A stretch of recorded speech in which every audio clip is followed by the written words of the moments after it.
क्या आप जानते हैं एक लग्जरी होटल जहां हाई प्रोफाइल और अमीर लोग रुका करते हैं, ऐसे ही करोड़पति बिजनेसमैन भी आए। लेकिन आगे कुछ ऐसा होने वाला था जिसके बाद पुलिस के कई हाई रैंक ऑफिसर्स वहां जांच करने पहुंच जाते हैं। इस केस ने कई पहलुओं को लेकर लोगों के बीच सवाल खड़े कर दिए थे, लेकिन पुलिस ने जिस तरह इस केस को हैंडल किया उससे इनकी तारीफें भी होने लगी थीं। इस मामले को लेकर बहुत सारे कंफ्यूजन भी क्रिएट हुए, जिनको लेकर आज भी बातें होती हैं कि आखिर किस तरह से इस केस को देखा जा रहा है और फैसला क्या आएगा। नमस्कार दोस्तों, तो क्या हाल चाल है आपके। आज हम बात करने वाले हैं संदीप कांबले केस के बारे में। इस घटना की शुरुआत होती है असम के कामरूप मेट्रोपॉलिटन डिस्ट्रिक्ट के गुवाहाटी नामक शहर से। यह ब्रह्मपुत्र नदी के किनारे बसा हुआ एक खूबसूरत और ऐतिहासिक शहर है। यह जलुकबरी करके एक थाना क्षेत्र पड़ता है। इसी इलाके में नेशनल हाईवे 37 के करीब एक आलीशान लग्जरी होटल मौजूद है, रेडिसन ब्लू होटल। ये जगह कामाख्या देवी मंदिर के केवल 8 किलोमीटर ही दूर है। तारीख थी 5 फरवरी 2024, सोमवार, मंडे का दिन है। इसी दिन दोपहर में एक बिजनेसमैन संदीप सुरेश कांबले इस होटल में चेक इन करते हैं। उनका यहाँ पर 2 दिन रुकने का प्लान था। ये खासकर मां कामाख्या देवी दर्शन के लिए आए थे। इनके बारे में थोड़ा बात करें तो इनकी उम्र 44 साल है और इनका घर महाराष्ट्र के पुणे में है। ये अपने परिवार के साथ पुणे के शास्त्री नगर थाना क्षेत्र के यरवाड़ा में रहा करते थे। इनके परिवार में इनकी पत्नी और 13-14 साल का बेटा है। परिवार में और भी लोग थे। इनका डायमंड और सेकेंड हैंड गाड़ियों का बिजनेस था, खासकर लग्जरी कार्स। इनका कारोबार देश के अलग अलग हिस्सों में फैला हुआ था, जिसे महाराष्ट्र के पुणे और मुंबई से लेकर वेस्ट बंगाल तक, जिस वजह से इनको अक्सर ट्रैवल करना पड़ता। इसी तरह से 5 फरवरी 2024 की दोपहर में संदीप रेडिसन होटल आते हैं। इनके इस बिजनेस ट्रिप के बारे में घर वालों को भी जानकारी थी। अब धीरे धीरे कुछ समय गुजरता है। शाम के करीब 4 बज जाते हैं। जिस रेडिसन होटल में संदीप रुके हुए थे उसी के रिसेप्शन पर किसी अनजान ने कॉल किया। वो थोड़ा चिंतित प्रतीत हो रहा था। उसने होटल स्टाफ को जानकारी दी कि आपके होटल में एक गेस्ट काफी बीमार हैं, उन्हें डॉक्टर के पास ले जाना चाहिए। हालांकि इस तरह की सूचनाएं मिलना स्टाफ के लिए कोई नया नहीं था। कभी कभार इस तरह की चीजें होती रहती हैं। होटल में आया कोई गेस्ट बीमार पड़ जाए, तबीयत खराब हो जाए या छोटा मोटा कोई चोट लग जाए, मलहम पट्टी की जरूरत हो, ऐसे बड़े होटल्स में अलग से क्लिनिक और डॉक्टर्स भी होते हैं। जब शाम के 4 बजे किसी ने होटल स्टाफ को खबर दी तो वो भी आम बात लग रही थी। उसने रूम भी बताया, 9th फ्लोर पर रूम नंबर 922। रिसेप्शन पर बैठे स्टाफ ने हाउसकीपिंग को इसकी सूचना दी। मैनेजर को भी बताया गया। अब ये लोग बिना देरी किए उस रूम के पास जाते हैं। डोरबेल बजाया, दरवाजा खटखटाया, लेकिन अंदर से कोई जवाब नहीं देता। होटल स्टाफ के पास पहले से रूम्स की अलग से दूसरी चाबियां भी होती हैं। अगर कभी इमरजेंसी में दरवाजा खोलना पड़े तो उसी चाबी से यहाँ का भी दरवाजा खोलकर अंदर गए। अंदर बेडरूम में फर्श पर एक आदमी पड़े हुए थे। पूरा फर्श लाल पदार्थ में रंग चुका था। ये सब देखकर तो होटल स्टाफ के पैरों तले जमीन खिसक जाती है। इन्हें इन्फॉर्मेशन मिली कि कोई गेस्ट बीमार है, पर यहाँ पर तो मामला कुछ और ही लग रहा था। डॉक्टर को बुलाया गया चेक करने के लिए। कुछ ही मिनट में डॉक्टर आए, जांच किया। पता चला कि अब ये इस दुनिया में नहीं है। शरीर काफी ठंडा पड़ चुका था। इससे लगा कि काफी देर से यहाँ पर पड़े हुए हैं, कई घंटे से। होटल स्टाफ ने फौरन पुलिस को इसकी सूचना दी। जलुकबरी पुलिस आउटपोस्ट के ऑफिसर इंचार्ज अपनी टीम को लेकर होटल पहुंचे। उस पूरे सीन को देखा। यह मामला काफी गंभीर लग रहा था, इसीलिए बड़े ऑफिसर्स को भी इन्फॉर्म किया जाता है। घटना एक हाई प्रोफाइल होटल के अंदर हुई थी, जहां पर पूरा सिक्योरिटी सिस्टम एक्टिव था। बाहर सिक्योरिटी गार्ड से लेकर अंदर सीसीटीवी कैमरे तक सब कुछ था। फिर भी इनके बीच ऐसी घटना हो गई। देखते ही देखते यहाँ पर जलुकबरी एसीपी, वेस्ट गुवाहाटी डीसीपी और एडीसीपी भी पहुंचे। फॉरेंसिक टीम को भी बुलाया जाता है। जिस रूम में वो आदमी पड़े हुए थे वो पूरा रूम अस्त व्यस्त लग रहा था, जैसे कि यहाँ पर बचने की कोशिश की गई हो, किसी के साथ हाथापाई हुई हो। होटल के स्टाफ से आदमी की पहचान पता चल जाती है। ये आदमी संदीप सुरेश कांबले थे। इन्होंने प्रॉपर तरह से अपनी आईडी देकर, डॉक्यूमेंट्स देकर रूम बुक किया था। इनका मोबाइल नंबर भी होटल के पास था। पुलिस ने जब इनके नंबर के बारे में थोड़ी जानकारी निकाली तो पता चला कि ये स्विच ऑफ है। रूम के अंदर संदीप का मोबाइल फोन कहीं नहीं मिला। अब फोन कहाँ जा सकता है। इस होटल में ढेर सारे कैमरे भी लगे हुए थे। पुलिस ने उनको एग्जामिन करना शुरू कर दिया। इस केस में पुलिस पहला सूचना मिलते ही एक्टिव हो गई थी और तेजी से काम करना शुरू कर दिया था। फॉरेंसिक एक्सपर्ट्स को रूम के अंदर ही जमीन पर बिखरी हुई कुछ और भी चीजें दिखी। ये कोई लड्डू के पीसेस लग रहे थे। ये संदीप के राइट हैंड और मुंह के आसपास भी लगा हुआ था। शायद ये लड्डू खा रहे थे तभी कुछ हुआ हो।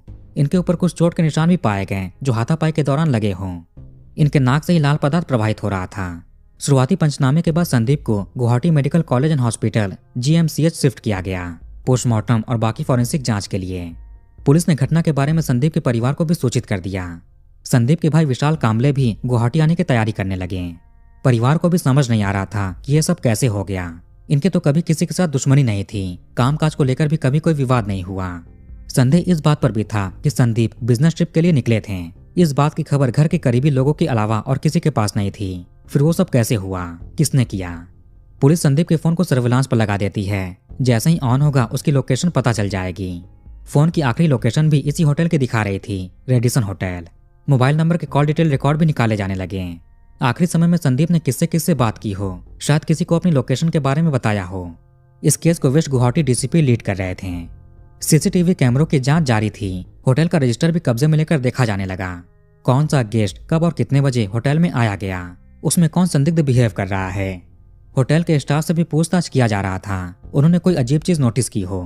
पता चला कि 5 फरवरी के दोपहर में 12:45 से 12:50 के बीच संदीप होटल के अंदर प्रवेश किए और रिसेप्शन पर आए। इन्होंने अपना रूम पहले ही बुक कर रखा था। सीसीटीवी फुटेज और होटल रजिस्टर से एक हैरान करने वाली बात पता चली। संदीप एक महिला के साथ होटल में आए थे। उस महिला ने भी अपनी प्रॉपर आईडी, मोबाइल नंबर इत्यादि दिए थे। इसके बाद संदीप और वो महिला रूम नंबर 922 में चले गए और वहीं रहे। अब इसके करीब 2 घंटे के बाद 2:45 पर वही महिला होटल से बाहर निकलते हुए कैमरे में दिखाई दी। लेकिन ये अकेली नहीं थी, इसके साथ एक आदमी भी नजर आया जो कोई और था। अब ये अनजान शख्स कौन है? पुलिस ने होटल स्टाफ से उसके बारे में पता किया। होटल का डेटाबेस चेक करने पर उसकी भी जानकारी मिलती है। ये आदमी भी आज ही दोपहर में 1:30 से 2 बजे के बीच होटल में चेक इन किया था और शाम के 8 साढ़े 8 बजे के आसपास चेकआउट कर देता। मतलब उस आदमी ने कुछ समय के लिए होटल में रूम बुक किया था। इसका रूम था 10th फ्लोर पर, रूम नंबर 1024। इस आदमी ने भी अपनी पूरी आईडी, पहचान के साथ रूम बुक किया था। अब ये महिला और पुरुष आखिर कौन है, इनका संदीप से क्या संबंध? महिला का नाम था अंजलि शॉ, उम्र करीब 24-25 साल। इनका घर वेस्ट बंगाल के हावड़ा डिस्ट्रिक्ट के संतरागाछी थाना क्षेत्र के साउथ भास्करा लोकेलिटी में है। आदमी का पता चला विकास कुमार शॉ, उम्र करीब 27-28 साल। ये भी वेस्ट बंगाल के हावड़ा डिस्ट्रिक्ट के गोलाबाड़ी थाना क्षेत्र के ऋषिकेश घोष लेन साइकिया के रहने वाले हैं। गुवाहाटी पुलिस ने हावड़ा की लोकल पुलिस से कांटेक्ट करके दोनों एड्रेस को वेरीफाई करने भेजा। पता चला कि दोनों ही एड्रेस रियल हैं। अंजलि और विकास अपने अपने घर से आज ही बाहर निकले थे, यानी कि गुवाहाटी गए थे। जो अनजान कॉल शुरू में शाम के 4 बजे होटल स्टाफ को किया गया था, पहली बार इन्फॉर्मेशन दी गई थी कि रूम 922 में एक गेस्ट बीमार है। यह खबर विकास के फोन नंबर से आई थी। मतलब विकास ने यह खबर दिया था। पर उसने ऐसा क्यों किया? चाहते तो चुपचाप बिना किसी को बताए दोनों भाग सकते थे। उन्हें अच्छे से पता होगा कि स्टाफ देखने के लिए जाएगा और पुलिस को बताएगा। पुलिस आसानी से इन पर संदेह भी कर लेगी, क्योंकि संदीप के साथ अंजलि होटल में गई थी, फिर विकास के साथ बाहर निकली। संदीप अंदर पड़ा हुआ है, मतलब इन्हीं दोनों ने कुछ किया होगा। लेकिन इन्होंने अपनी असली पहचान होटल वालों को दी थी। पुलिस होटल के डेटाबेस से इनकी जानकारी निकाल सकती है, नाम, एड्रेस, मोबाइल नंबर, सब कुछ। इतनी बड़ी गलती ना तो कोई अनजाने में कर सकता है और ना ही जानबूझकर करेगा। इससे पुलिस थोड़ी कंफ्यूज भी होती है कि यही दोनों घटना के पीछे हैं या फिर कोई और। अंजलि और विकास 2:45 पर होटल से बाहर निकलने के बाद दोबारा अंदर नहीं आए। विकास के पास एक बैग भी था। अब सवाल उठा कि ये लोग कहाँ जा सकते हैं। घर पर तो जाएंगे नहीं, क्योंकि पुलिस को ऑलरेडी इनके एड्रेस मिल चुके होंगे। ये पकड़े जा सकते हैं। ये 2:45 पर निकले। पुलिस को सूचना मिली 4 बजे। अंजलि और विकास के बारे में पता चला 5 साढ़े 5 बजे के आसपास कि ये संदिग्ध हो सकते हैं। अब तक काफी समय गुजर चुका था, वो लोग कहीं दूर निकल सकते हैं। पुलिस ने संदीप के परिवार से शुरुआती बातचीत फोन पर ही की थी। उसमें पता चला कि संदीप अपने घर यानी पुणे से गुवाहाटी के लिए निकले थे। फ्लाइट से यहाँ पर पहुंचे गुवाहाटी एयरपोर्ट। अब पता करते हैं कि अंजलि और विकास गुवाहाटी में कैसे पहुंचे थे। दोनों ही वेस्ट बंगाल के हावड़ा जिले के रहने वाले हैं और हावड़ा से गुवाहाटी 1018 किलोमीटर दूर है। ट्रेन से यहाँ पर आने में कम से कम 21-22 घंटे लगते हैं और फ्लाइट से 1-1.5 घंटे। इस हिसाब से देखें तो ये अपने घर से भी 5 फरवरी की सुबह में निकले थे। अंजलि ने संदीप के साथ दोपहर में 12:50 पर गुवाहाटी होटल में चेक इन किया था और विकास आया 1:30-2 बजे के आसपास। मतलब कि ये दोनों भी यहाँ पर फ्लाइट से पहुंचे होंगे। पुलिस ने उस फ्लाइट की भी डिटेल निकलवाई। एयरपोर्ट के फुटेज भी चेक किए जाने लगे। ये भी देखते हैं कि आगे इनकी कोई रिटर्न फ्लाइट भी है कि नहीं। ये वापस कैसे जाएंगे, ट्रेन से या फिर प्लेन से। इसमें सामने आया कि विकास ने जब अपनी गुवाहाटी आने की फ्लाइट बुक की थी, तभी इसने अपनी और अंजलि की रिटर्न टिकट भी साथ में बुक कर दी। वापस जाने की फ्लाइट इंडिगो की 5 फरवरी की रात 9:15 की थी, LGBI एयरपोर्ट से कोलकाता तक। पुलिस के लिए ये एक अहम जानकारी थी जो समय रहते मिल गई। बिना देरी किए अंजलि और विकास की पूरी इन्फॉर्मेशन लोकल थानों में भेजी गई। पूरे शहर की पुलिस को अलर्ट किया गया। होटल से एयरपोर्ट जाने तक जितने भी रास्ते थे, हर जगह पर नाकाबंदी की गई, चेक पॉइंट्स बनाए गए। ये भी ध्यान रखना था कि वो लोग इतनी चेकिंग देखकर घबराकर कहीं और न भाग जाएं। इसीलिए रूटीन चेकिंग की तरह दिखाना था। और इसकी जानकारी मीडिया को भी नहीं दी गई। दोनों का नाम पब्लिक होते ही वो लोग अलर्ट हो सकते हैं। होटल सीसीटीवी कैमरों की जांच के दौरान एक और फुटेज हाथ लगता है जिसमें विकास अपने 10th फ्लोर से 9th फ्लोर पर आया था। उस समय इसने पिंक कलर की शर्ट और जींस पहने हुए थे। ये 2 से 2:30 बजे के बीच आया था। कुछ टाइम संदीप के रूम में रहा, फिर वहां से निकलकर अपने रूम में गया। उसके बाद 2:45 पर अंजलि और विकास लिफ्ट से नीचे आए और बाहर निकल गए। इस बीच विकास ने अपने कपड़े बदलकर कोई और पहन लिए थे। उधर एयरपोर्ट जाने के रास्तों पर चेकिंग जारी थी। बोर्जर पुलिस आउटपोस्ट एरिया में भी नाकाबंदी लगी हुई थी जो एयरपोर्ट के रास्ते में है। यहीं पर शाम के 5:40 के आसपास एक टैक्सी आई। उसी टैक्सी के अंदर अंजलि और विकास बैठे हुए थे। वहां की लोकल पुलिस ने इनको देखते ही पहचान लिया क्योंकि इनके पास उनकी जानकारी थी, फोटोज थे। जलुकबरी पुलिस को तुरंत इसकी खबर दी गई। वो लोग इनको थाने लेकर गए पूछताछ के लिए। ये लोग सारी चीजों से इनकार करते हैं, इनको कुछ नहीं पता। लेकिन जब पुलिस ने थोड़ी सख्ती दिखाई तो ये टूट जाते हैं। उधर अगली तारीख 6 फरवरी आते आते संदीप कामले के भाई विशाल कामले गुवाहाटी पहुंचे। जलुकबरी थाने में FIR दर्ज कराई। अब वापस से फॉरेंसिक टीम, इसके अलावा असम पुलिस के CID से फिंगरप्रिंट एक्सपर्ट भी होटल पहुंचे और भी सबूत जुटाने के लिए। 6 फरवरी के दिन ही पुलिस ने प्रेस कॉन्फ्रेंस बुलाया और सबके सामने केस की परतें खोलनी शुरू कर दी। संदीप कामले एक बिजनेसमैन है, डायमंड और सेकंड हैंड लग्जरी कार्स का काम करते हैं। इसी सिलसिले में इनका देश भर में घूमना फिरना होता था। सितंबर 2023 के आसपास की बात है। संदीप गुवाहाटी स्थित कामाख्या देवी मंदिर घूमने आए थे। फिर यहाँ से इनकी फ्लाइट कोलकाता की थी। कोलकाता में इनका बिजनेस को लेकर कुछ काम था। जब ये कोलकाता एयरपोर्ट में उतरे और एयरपोर्ट के अंदर ही बने एक रेस्टोरेंट में भोजन करने के लिए गए। वहीं पर मैनेजर थी अंजलि शॉ, 25 साल की लड़की जो कि हावड़ा की रहने वाली है। ये 12th क्लास तक ही पढ़ी है, उसके बाद काम करना शुरू कर दिया। ये अलग अलग रेस्टोरेंट में जॉब करने लगी। ऐसे ही फिर इसकी नौकरी लग जाती है एयरपोर्ट के रेस्टोरेंट में। काफी साल तक काम करने के बाद, एक्सपीरियंस लेने के बाद अब ये स्टोर की मैनेजर बन चुकी थी। तो खैर सितंबर 2023 में संदीप कोलकाता एयरपोर्ट के रेस्टोरेंट में अंजलि से मिलते हैं। थोड़ी बहुत बातचीत हुई। संदीप पहली नजर में ही इसके प्यार में पड़ गए, जबकि इनकी उम्र 44 साल थी और लड़की की 25 साल। ऊपर से संदीप पहले से शादीशुदा और बाल बच्चों वाले हैं। 13-14 साल का इनका बेटा भी है। इन्होंने उसका भी ख्याल नहीं रखा। अब ये बिजनेस के बहाने से अक्सर कोलकाता में आने लगे और एयरपोर्ट पर अंजलि से मिलते थे। अब चूंकि ये पैसे वाले हैं तो उसके लिए महंगे महंगे तोहफे भी लेकर जाते हैं ताकि वो इम्प्रेस हो सके। पहले दोस्ती हुई, फिर 2-3 मुलाकात के बाद फोन नंबर एक्सचेंज हो गए। अब ये कॉल पर भी बातें करने लगे। इनकी दोस्ती गहरी होती गई। ये लोग अलग अलग लग्जरी होटल में भी जाते थे। अंजलि के आने जाने का पूरा खर्च भी संदीप ही उठाते। वैसे जब संदीप अंजलि से पहली बार मिले और वो घटना होने तक इसमें केवल 5 महीने का ही गैप है। दोनों का रिश्ता आगे बढ़ता गया और किसी को भनक नहीं थी, न संदीप की पत्नी, बेटे को और न ही अंजलि के माता पिता या होने वाले पति विकास को। विकास कुमार शॉ 27-28 साल का है और ये इंजीनियरिंग कॉलेज ड्रॉप आउट है। इसके परिवार का आयरन स्क्रैप का बिजनेस था जिसे विकास ने भी ज्वाइन कर लिया। अंजलि मूल रूप से बिहार की रहने वाली है और विकास उत्तर प्रदेश का, लेकिन इनका परिवार काफी लंबे समय से वेस्ट बंगाल के हावड़ा में रह रहा है। उधर संदीप ने अंजलि से कहा कि तुमसे शादी करना चाहता है, अबे तुम्हारे बिना नहीं रह सकता। पर अंजलि की लाइफ में विकास पहले से था। ऊपर से संदीप पहले से मैरिड है, बाल बच्चों वाला है, परिवार वाला है। उम्र भी उसकी 19-20 साल ज्यादा है। अंजलि के लिए फैसला आसान था कि किसको चूज करना है। इसने विकास को चुना। इसके घर वाले भी विकास को पसंद करते थे और उससे शादी को लेकर भी राजी हो गए थे। इसलिए कुछ महीने के रिश्ते के बाद अंजलि संदीप से दूरी बनाने लगी। मगर संदीप ऐसा बिल्कुल भी नहीं चाहता था। इसने कहा कि तुम विकास को छोड़ दो और इससे शादी कर लो, जिंदगी में कोई कमी नहीं रखेगा। फिर भी अंजलि नहीं मानती है। उधर विकास को भनक नहीं कि अंजलि का कहीं और अफेयर चल रहा है और वो अब उस अफेयर से भी दूरी बना रही है। अंजलि ने संदीप का नंबर ब्लॉक कर दिया, यहाँ तक कि उस रेस्टोरेंट में काम करना भी बंद कर देती है। पूरी तरह संदीप से दूर होने की कोशिश कर रही थी। नंबर ब्लॉक करने के बाद भी संदीप दूसरे नंबर से कॉल करता। इस चक्कर में अंजलि को अपना नंबर भी बदलना पड़ जाता है। इससे संदीप को गुस्सा आ गया। जब इसका अंजलि के साथ रिश्ते अच्छे चल रहे थे तब इसने अंजलि के परिवार के कुछ मेंबर्स के भी फोन नंबर लेकर रख लिए थे। कभी अंजलि फोन ना उठाए तो उनके नंबर पर कॉल करके बात कर सके। संदीप के पास विकास का भी नंबर था। अब संदीप अंजलि के परिवार को कॉल करने लगा और अपने रिश्ते के बारे में बताता। मीडिया के अनुसार यह भी बोलता कि आपकी बेटी का कैरेक्टर ठीक नहीं। विकास को भी कॉल करके बोला कि तुम उसको छोड़ दो, उससे ये प्यार करता है। संदीप ने अंजलि के साथ जो समय बिताए थे अलग अलग जगहों पर, उनके फोटोज भी क्लिक किए थे। कुछ आपत्तिजनक फोटोज भी थे। अब संदीप विकास को अंजलि से दूर करने के लिए वो फोटोज उसको भेजने लगा। इससे विकास अंजलि पर काफी गुस्सा होता है। संदीप ने यह भी कहा कि अगर अंजलि इसके पास नहीं आई तो ये सभी फोटोज उसके पूरे परिवार को भी भेज देगा। इधर अंजलि ने विकास से माफी मांगा, इससे बहुत बड़ी गलती हो गई थी। संदीप के साथ रिश्ते में नहीं जाना चाहिए था। विकास अंजलि को माफ भी कर देता है, लेकिन अब संदीप इनके बीच दिक्कत बन चुका था।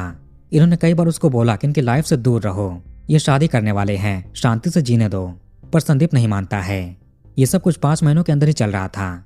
मजबूरन अंजलि को संदीप से फिर बातचीत शुरू करना पड़ जाता है, वरना वो फोटोज इसके परिवार को भेज देगा। अभी तक केवल विकास को ही भेजे थे। अंजलि ने विकास को जैसे तैसे समझा लिया था।